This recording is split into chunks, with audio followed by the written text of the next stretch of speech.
Nag-train tayo ng legs ngayong araw guys, tapos barbell lang yung gagamitin natin. So yung barbell na ginamit natin yan, yung nasa paahan ko. At lahat ng ginawa kong workout sa legs natin, yung barbell lang yung ginamit natin. Hindi tayo gumamit ng dumbbells.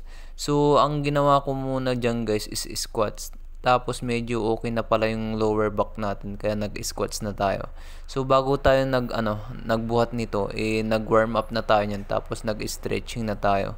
Bali yung warm up ko pala niyan guys is step lunge. Hindi ko na lang pinakita. Tapos yan, 1 plates lang yung binubuhat natin diyan.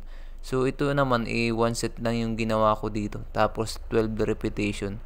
So ang gagawin natin guys is moderate to heavy pa rin. Tapos 2 plates lang naman yung binubuhat natin diyan eh. Kasi yun lang yung kaya ng tubo natin eh. Kaya ayun. Pero okay din naman yun. Medyo mabigat din naman siya.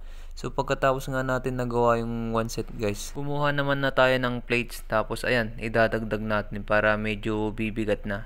So ito na yung sinasabi kong moderate to heavy guys. At ayan na yung sagad niya. At kinuha ko naman na yung walis tingting para walisin yung mga maliliit na bato. Kasi pagka nag-i-squats tayo, tinatanggal natin yung sleeper natin. Mas sanay kasi akong walang tsinelas pagka nag-i-squats. At mas maganda kasi talaga pagka nakapaapa ka lang pagka nag-squats ka, para yung paa mo pantay lang siya dun sa semento at makapit siya. Pagka nagka-sleeper ka kasi hindi siya pantay, kaya yun. Tapos medyo dumudulas yung sleeper, kaya hindi siya ganun kakapit.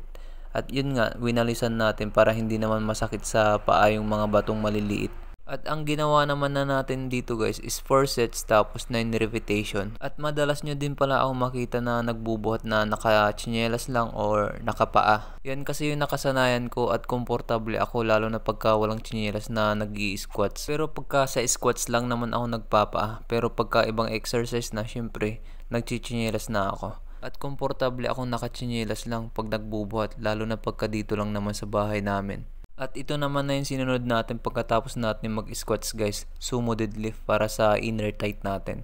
So pinupokus ko din tong inner tight natin guys para lalong lumapad yung legs natin.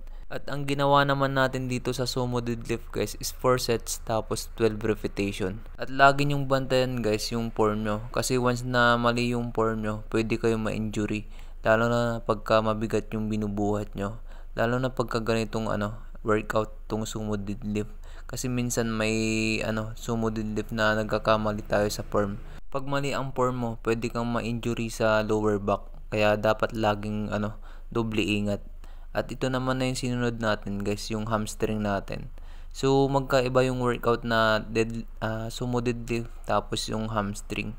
Yung sumo deadlift yung inner tight natin. Ito naman yung hamstring natin. Pero yung dalawang workout na yon, parehong may tama yun sa glutes natin.